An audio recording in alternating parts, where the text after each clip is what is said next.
Buenos días, maestra y compañeros. Nosotros somos de la Universidad Autónoma Metropolitana de la unidad Iztapalapa. Estamos estudiando la licenciatura en producción animal.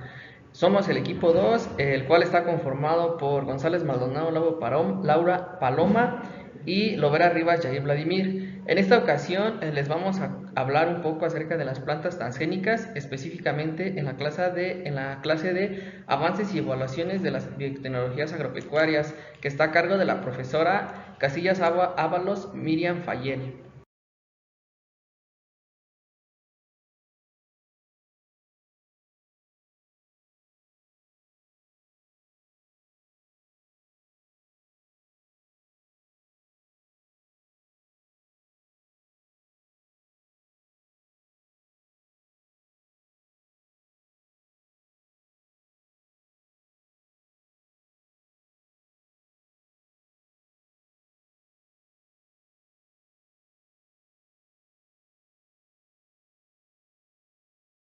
Científica, agronómica y biología molecular. ¿Para qué? Para que fueran creadas y nos ayudaran a tener unas mejores cosechas y mayores rendimientos en la hora de la siembra.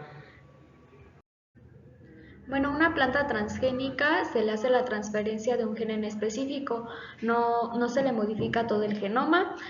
Aquí en este caso existe la posibilidad de transferir cualquier gen, ya sea de la misma especie o no. Se le transfiere algún gen a través de pues, la inserción de este gen, extraño o ajeno, y se le introduce en una célula huésped de la planta para introducir el material genético al genoma de esta planta y obtener pues una nueva variedad. Agrobacterium tumefaciens es un método utilizado para la transformación genética de las plantas. Esta es una bacteria que se encuentra de manera común en el suelo. Esta inserta de manera natural un segmento de ADN de la bacteria a la célula huésped. En específico, es el segmento en donde se encuentra el plásmido T o tumor inducer. Este ha servido como un vehículo para transformar a las plantas, removiendo el gen que induce el tumor y se sustituye por el gen de interés. Un ejemplo de ello es la bacteria Bacillus thuringiensis, que inserta a las plantas un gen que codifica una proteína de insecticida natural. Lo que hace es que se encuentra de manera natural en las plantas una vez modificadas genéticamente. Las larvas o los insectos ingieren esta proteína va a liberar toxinas que van a ser activadas por las enzimas intestinales de la larva. Estas toxinas pues van a causar la muerte de la larva o de los insectos. ¿Cómo es el proceso como en el que infecta Agrobacterium tumefaciens de manera natural? Bueno, Agrobacterium tumefaciens se encuentra de manera natural en el suelo, sus células blancos son las raíces. Esta bacteria tiene un segmento de ADN llamado plasmido T o tumor inducer. Este segmento de ADN tiene la capacidad de transferir material genético a la planta. En específico, este plásmido tiene una parte que se llama tumor inducer, que esta es la que induce tumores a la planta. Un fragmento de estos plásmidos se va a llamar tDNA o también llamado ADN de transferencia. Este ADN de transferencia va a ser transferido a la célula vegetal, donde se va a integrar el ADN cromosómico de la planta que fue infectada, y va a haber una proliferación celular. Bueno, lo que hace Agrobacterium tumefaciens en la modificación genética es que retiran este plásmido T, que es el plásmido que induce a los tumores, y se va a sustituir por un gen de interés. Como lo había dicho en la anterior positiva, por ejemplo, se puede sustituir por la Bacillus thuringiensis, que pues lo que hace es codificar el gen que actúa como un insecticida natural. Una vez dada la breve introducción de qué es una planta transgénica o cómo puede ser creada una planta transgénica, les vamos a presentar 6 artículos. Estos 6 artículos pues nos van a mencionar un poco de cómo son utilizados los transgénicos para alimentos de consumo humano, de consumo animal, también cómo los transgénicos impactan de manera económica o de manera social. El primer artículo que les vamos a presentar es y es llamado una comparación de semillas de soya transgénica y de tipo salvaje, en donde se hacen unos análisis de perfiles de transcriptoma utilizando RNA secuencial. El RNA secuencial es un método utilizado en el que permite conocer cómo es la secuencia del ADN. Bueno, como ya lo mencioné, este artículo se basa principalmente en la comparación de una soya transgénica con una soya convencional. El nombre científico de la soya es Glycinimax. La importancia de esta planta es que es cultivada en todo el mundo debido a que es una fuente rica y alta en proteínas y es utilizada para consumo animal y para consumo humano. Es rico en aceite y ácido linoleico, que este es importante ya que cumple funciones para el desarrollo y el crecimiento. Las primeras plantas transgénicas llegaron al mercado a partir de 1996. En este artículo habla de la soya transgénica que es resistente a herbicidas o también llamada Roundup. Esta es un tipo de soya transgénica que es resistente a, pues, a herbicidas como el glifosato. Esta variedad de soya también tiene la característica de que tiene mayor contenido nutricional, es resistente a plagas y a condiciones ambientales adversas, lo que genera pues una reducción en costos para la generación de proteínas a un menor tiempo y a un menor costo. La característica de esta soya es que se puede almacenar molida durante varios años.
Estas fueron las 3 variedades de soya transgénica que se utilizaron.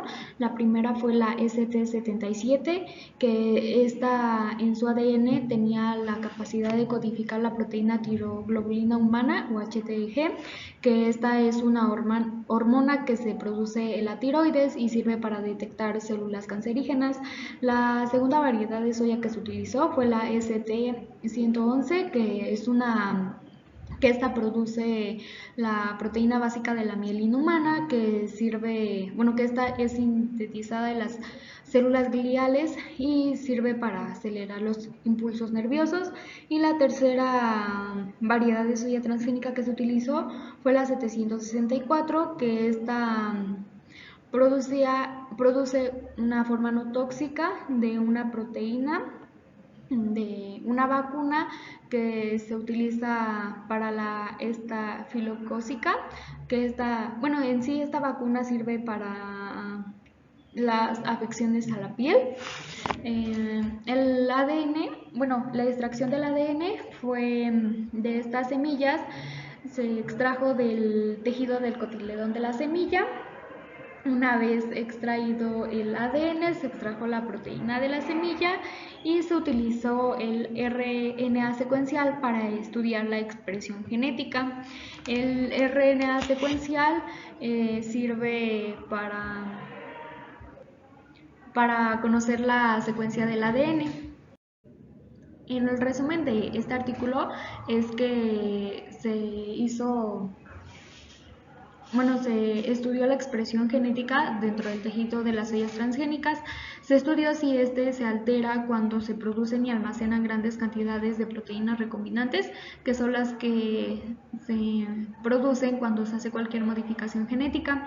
Se trató de garantizar que el gen insertado no afecta la calidad ni el valor nutricional de las semillas y de los granos cuando son modificadas genéticamente. En los resultados se obtuvo que no hubo fluctuaciones en metabolitos, en aminoácidos y en el contenido de azúcar, comparando los valores que se dieron de la soya transgénica con la soya tradicional. Tampoco hubo variación en el contenido de proteína. Bueno, el segundo artículo que les vamos a mostrar es el de las plantas genéticamente modificadas. Pueden ser una fuente útil para la obtención de ácidos grasos omega 3.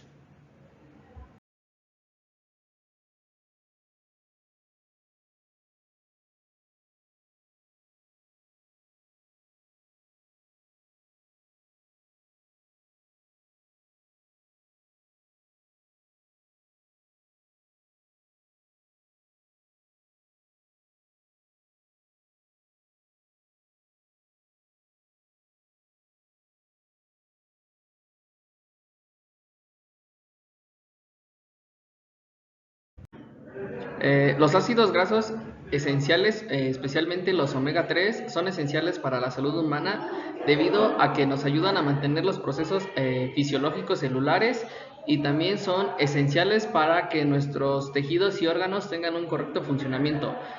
Bueno, estos omega 3 o ácidos grasos los podemos encontrar en las plantas, principalmente en las hortalizas y frutos secos o en peces de aguas profundas. Bueno, estos se dividen en tres grupos, los cuales son ácido alfa-linoleico. Estos principalmente se obtienen a través de las nueces y semillas y también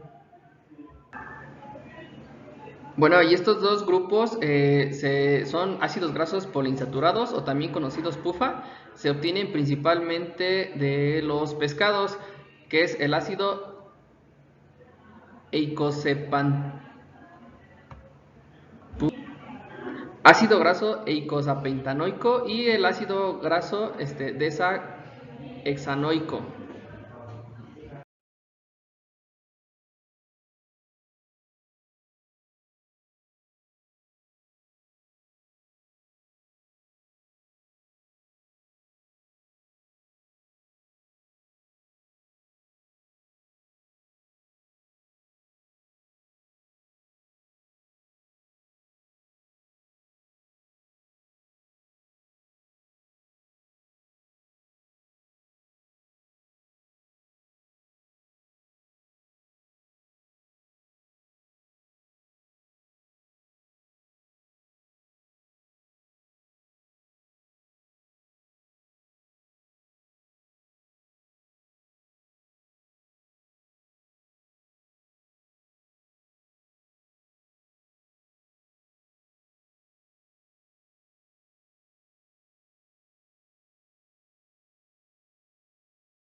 Las microalgas son consumidas por los peces aportándoles ácidos grasos poliinsaturados. Lo que van a hacer los peces es que van a incorporar estos ácidos grasos poliinsaturados a su carne.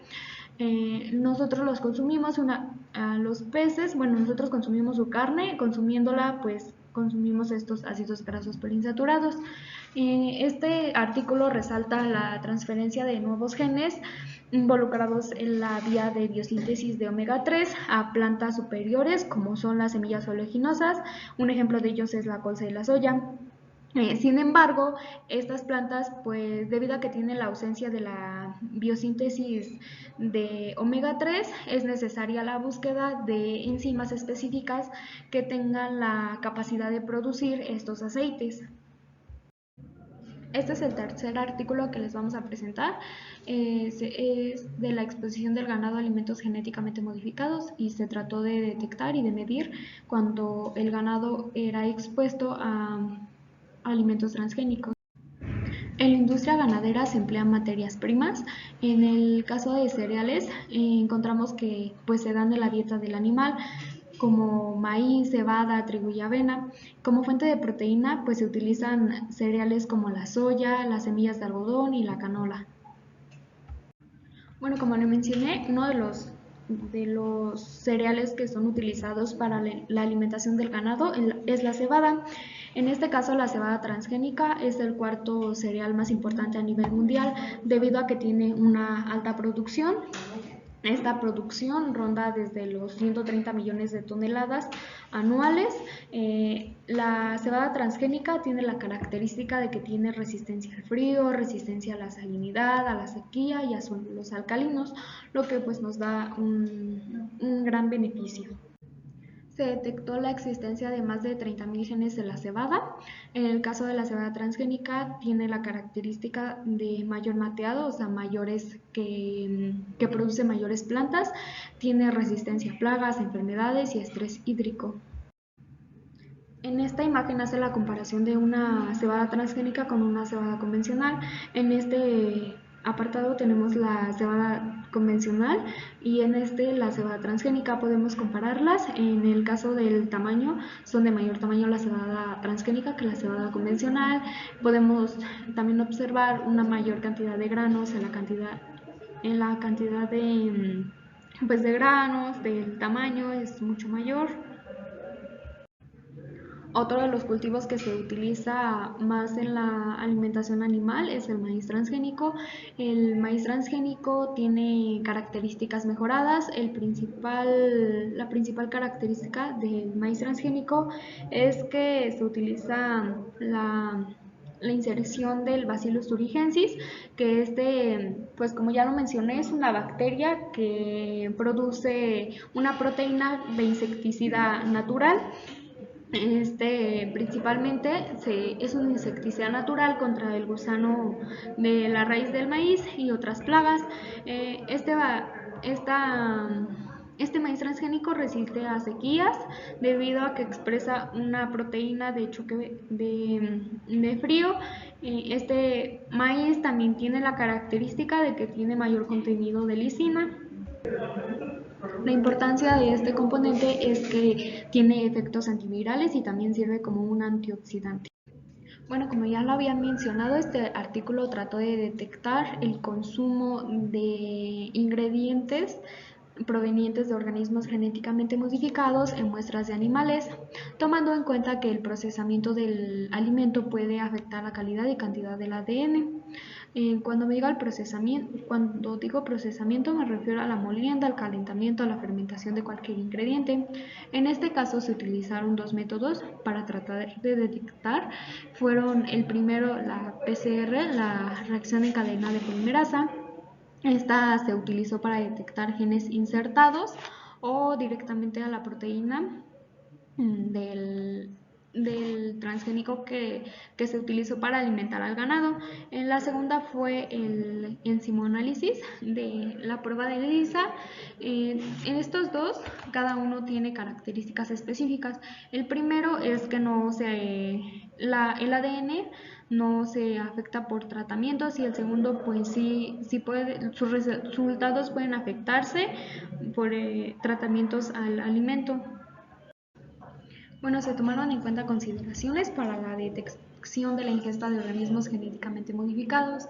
Dentro de estas consideraciones es que no se puede cuantificar o identificar la ingesta de cultivos genéticamente modificados debido a que el ADN ingerido se descompone por procesos mecánicos y enzimáticos de la digestión, se hidroliza, o sea, se rompe por moléculas de agua casi por completo a través del duodeno y bueno, esto se hace en alimentos convencionales y de la misma manera pues hace en un alimento transgénico. Sin embargo, hay que tomar en cuenta que el ADN extraño no se degrada completamente en el tracto gastrointestinal. Fragmentos de ADN pueden ser absorbidos a través de la pared intestinal y transportados a diversos órganos y tejidos. En este caso, estos órganos y tejidos que se encuentran en el tracto gastrointestinal van a ser los órganos que van a ser estudiados para tratar de detectar ADN extraño. Bueno, como ya lo dije, se trató de detectar la transferencia de ADN transgénico a tejidos animales. Esta tabla se hizo en base de varios estudios que se realizaron, que igual trataron de detectar la presencia de ADN extraño en tejidos animales. En este caso, en este apartado tenemos los tipos de estudios que se hicieron, con qué transgénico fueron alimentados los animales, las especies animales que fueron muestreadas, los tejidos que fueron muestrados y si hubo detección de un gen o no y en qué tejido fue detectado. En el primer estudio se alimentó una vaca con soya transgénica, específicamente tolerante al glifosato, se muestreó la sangre y la leche y no hubo detección de transgen. En el segundo, igual fue una vaca la que fue alimentada, en este caso fue con maíz Bacillus thuringiensis, o sea, con resistencia a insectos. Fueron muestreadas la sangre, intestino delgado, la leche, el músculo, el hígado y vaso. En este caso sí hubo la presencia de estos genes y en el tejido donde fue presenciado este gen fue en el contenido duodenal. Bueno, igual fueron muestrados varios tejidos, sin embargo no se encontraron transgenes como en la leche, en la sangre, en el hígado, la leche, el vaso. Aquí en esta tabla podemos encontrar, por ejemplo, la que fue muestrada el contenido ruminal y del intestino y si se encontraron. Entonces, pues podemos concluir que en donde principalmente vamos a encontrar la presencia de ADN de transgénico va a ser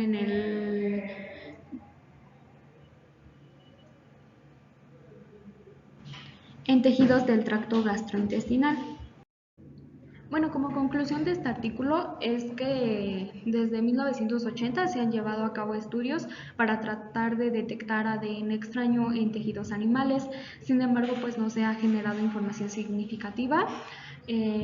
La conclusión de esto es que sí se ha detectado ADN transgénico en muestras de animales, pero principalmente en muestras de tracto gastrointestinal, ocasionalmente en fluidos. Sin embargo, lo importante de aquí es que no se ha reportado ADN transgénico en productos comestibles como la leche o los huevos, o sea que no hay la preocupación de que nosotros podamos ingerir productos con ADN transgénico.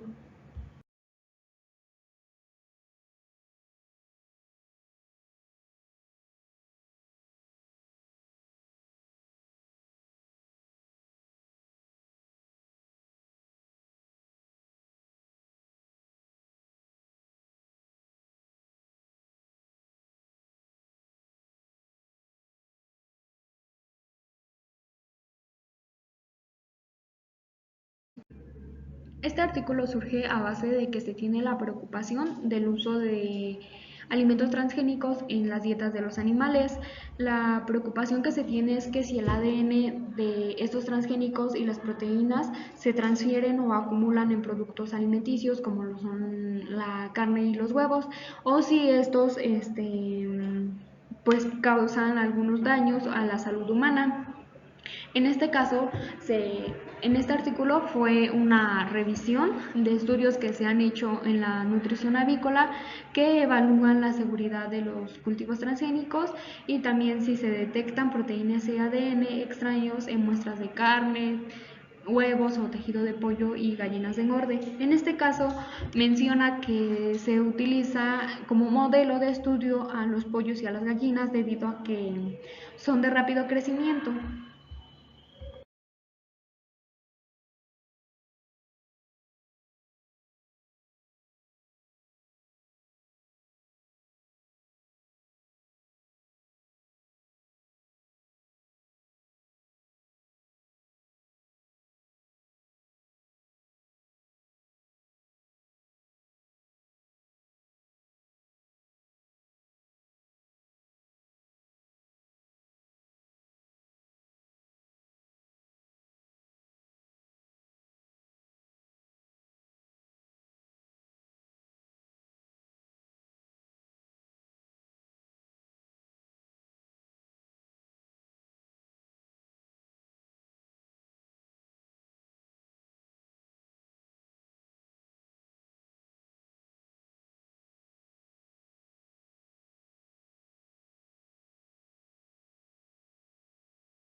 El ADN de los cultivos transgénicos tiene la característica de que su descomposición es muy similar a la del cultivo convencional.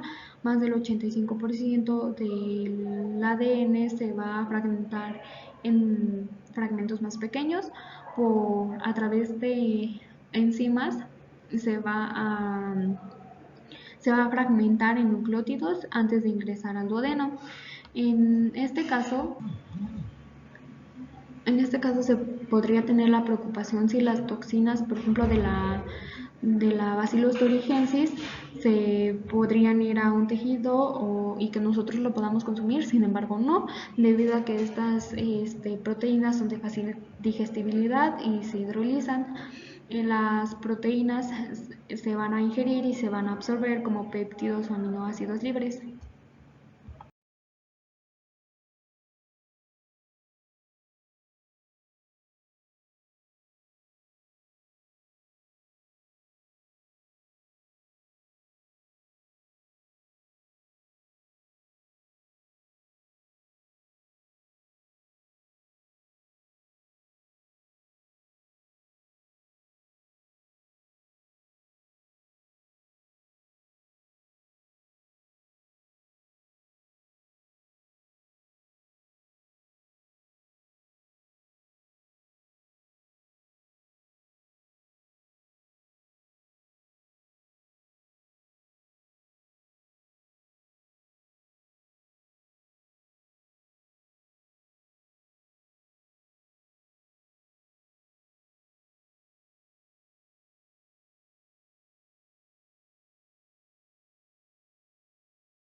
En conclusión de este artículo es que los efectos encontrados en el caso del ADN vegetal y las proteínas de los alimentos transgénicos no se detectaron en productos de gallinas ponidoras y en pollos de engorde.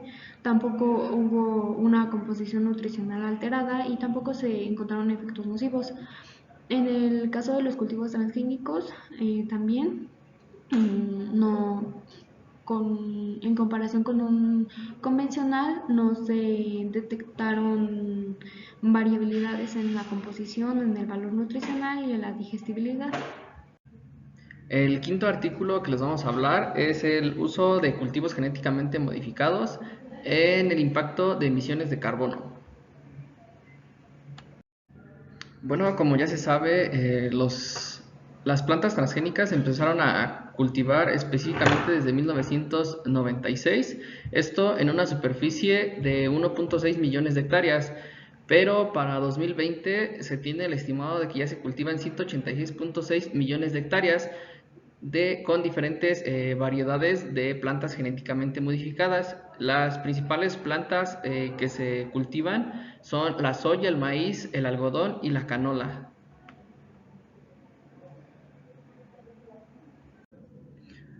Bueno, este artículo tiene como una metodología, es conocer y evaluar cómo las plantaciones de cultivos transgénicos han impactado las emisiones de gases de efecto invernadero de una manera positiva, debido a que con la utilización de organismos genéticamente modificados, lo que se busca es que las emisiones de gases hacia la atmósfera sean menores, y también que se tenga una disminución en el uso de combustible debido a las prácticas que se tienen menores con el uso de transgénicos, y también con la agricultura de cero labranza que se puede implementar en la siembra de estos transgénicos. Bueno, en el caso del ahorro de combustible que se tienen en la plantación de los alimentos transgénicos, es que contribuye a un ahorro esencial, debido a que tienen menores prácticas de la aplicación de herbicidas e insecticidas, además de que se trabajan de una menor manera los suelos. Esto ayuda a que se originen en menor medida y también a que exista un ahorro de combustible de las máquinas, que ayudan a todo esto de las labranzas y la siembra de alimentos transgénicos. Bueno, aquí tenemos un claro ejemplo que nos da el artículo, donde en una producción convencional se tiene una generación de gastos de 27.12 litros por hectárea, mientras que con los cultivos genéticamente modificados se tiene un gasto de 10.34 litros por hectárea, lo que nos da un ahorro de 16.73 litros en esta hectárea. Esto nos da un claro ejemplo de que con la aplicación de alimentos de plantas que diga genéticamente modificadas, nos puede ayudar a tener una emisión de menos gases, ya sea de efecto invernadero, para la atmósfera. Bueno, en los resultados y discusión de este artículo nos menciona aquí que la mayor reducción de emisiones de dióxido de carbono que se presentan en la atmósfera es por el ahorro de los combustibles que se tienen en la adopción de estas tecnologías, que son los organismos genéticamente modificados y sus prácticas. Esto dice que ha representado hasta un 92% de ahorro de combustible y de también emisiones de dióxido de carbono a la atmósfera en un periodo de 1996 al 2020. Bueno, aquí también nos menciona como algún dato que en el 2020 el ahorro de combustible que se tuvo fue de 2.330 millones de kilogramos de dióxido de carbono. Esto fue el resultado del uso de menor combustible, que es equivalente a que se dejaran de circular 1.68 millones de coches durante todo el año. Este es el ahorro que nos da la implementación de plantas genéticamente modificadas en los efectos de invernadero, con la disminución del uso de combustibles en estas prácticas. Bueno, aquí tenemos los principales gases de efecto invernadero que son de importancia o que tienen una mayor producción en la agricultura. Tenemos que los tres principales que son producidos a la atmósfera por actividades agropecuarias es el dióxido de carbono, también el metano y el óxido nitroso. Lo que se busca con la implementación de estos plantas genéticamente modificados es que estos gases de efecto invernadero tengan una menor reducción. ¿Para qué? Para que podamos contaminar menos la atmósfera y el ambiente con la reducción de estos gases de efecto invernadero que se tienen. Bueno, en esta tabla podemos ver un claro ejemplo del ahorro que se tiene con la implementación de los eh, organismos genéticamente modificados, en este caso de la semilla, que puede ser la soya, y en los diferentes países, por ejemplo el maíz también, y se tiene o se hace una comparación entre el ahorro que tienen de carbono la producción de estas plantas con el ahorro que se tendría si se dejaran de circular durante un año los coches. Aquí podemos ver el ahorro que se puede obtener si se dejaran de hacer estas prácticas. Como conclusión de este artículo tenemos que la implementación de plantas genéticamente modificadas por parte de los agricultores han contribuido a una baja de las emisiones de efecto de carbono y de algunos otros gases, principalmente creando una agricultura más sostenible y reduciendo el uso de combustibles. También que la actividad o la implementación de esta actividad con el uso de organismos genéticamente modificados puede ser que tengamos la utilización también de menores productos químicos que ayudan a controlar algunas plagas, o también que los utilizan para fertilizar de una manera más químicamente los organismos. Esto hace que acabe con los suelos y también con algunas especies nativas. Entonces lo que se busca con la implementación de estas semillas genéticamente modificadas es que esos parámetros se reduzcan.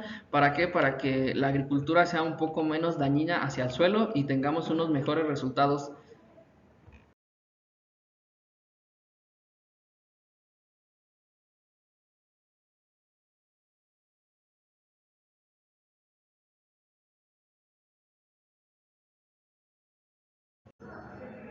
Bueno, como ya sabemos, los cultivos transgénicos se han adoptado a nivel mundial, pero con ciertas restricciones. ¿Por qué? Porque no todos los países tienen permitido cultivarlos, o no todos los países los cultivan, y estos principalmente es un gran problema,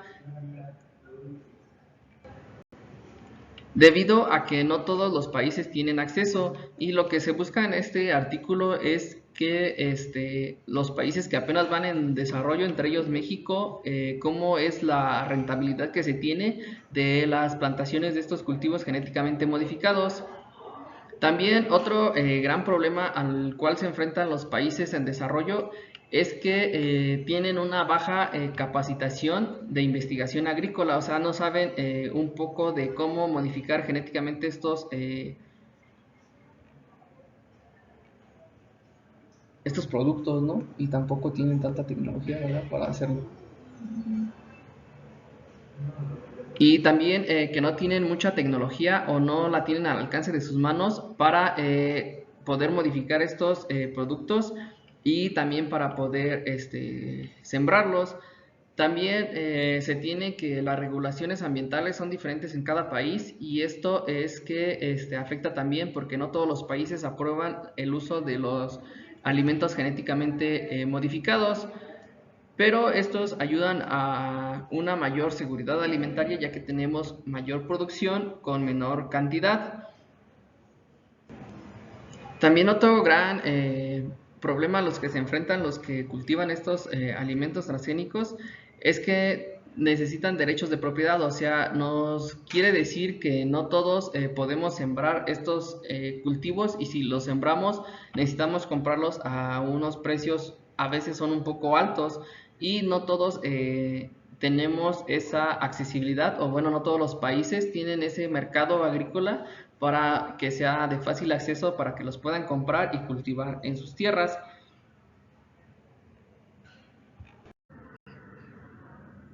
También tenemos que los países en desarrollo ocupan hasta un 38% de toda la producción que se tiene de estos alimentos genéticamente modificados. Las principales plantas que se refieren en este artículo que se investigaron es la planta transgénica de algodón resistente a gusanos, y como este artículo nos lo dice, esto se hace principalmente la investigación en países que apenas van en desarrollo y de los cultivos transgénicos de algodón. Los países que cultivan este algodón transgénico tenemos que es Argentina, China, India, México y Sudáfrica.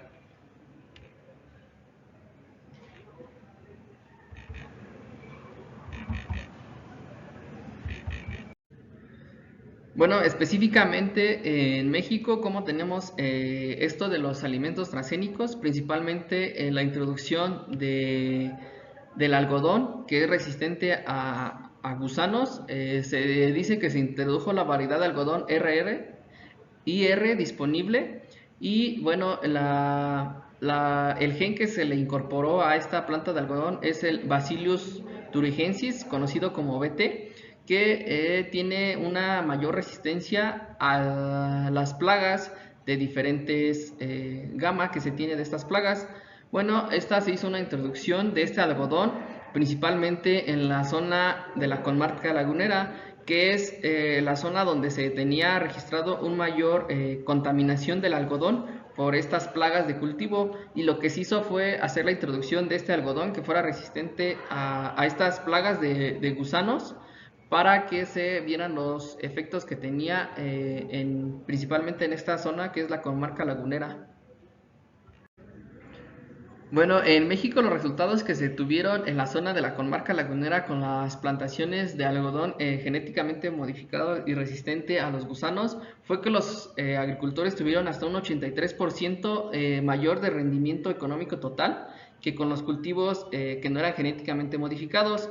También se hizo que se tuvo una mayor reducción de los pesticidas y de los herbicidas en esta zona. Esto nos dio como resultado que los agricultores que cultivaron algodón genéticamente modificado, además de que tuvieron mayores ganancias y mayor rendimiento de la planta, también hicieron una reducción en los costos y en la utilización de herbicidas y pesticidas, los cuales, como ya sabemos, son una fuente importante de contaminación hacia los suelos y a los mantos acuíferos, y lo que se busca es que se reduzca la contaminación ya sea del suelo o de la atmósfera en mayor medida, y esta implementación de las plantas genéticamente modificadas ayudaría a que esto se pudiera hacer de una mejor manera.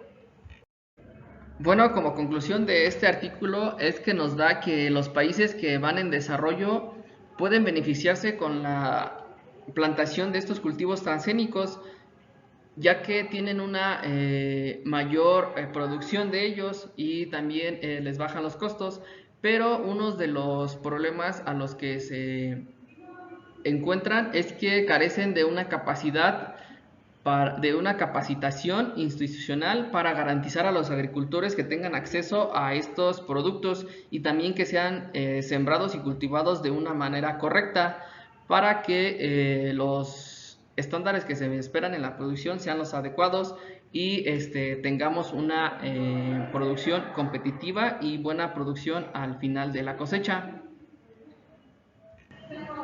Además de que los países en desarrollo también deben de contar con una investigaciones que sustenten esto, y también con con una capacidad regulatoria de los requisitos que se deben de tener o que los productores deben de tener para poder sembrar estos cultivos genéticamente modificados.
Bueno, y esto sería todo por nuestra parte y aquí les dejamos un poco de nuestras referencias bibliográficas donde pudimos recopilar alguna información para la realización de esta presentación.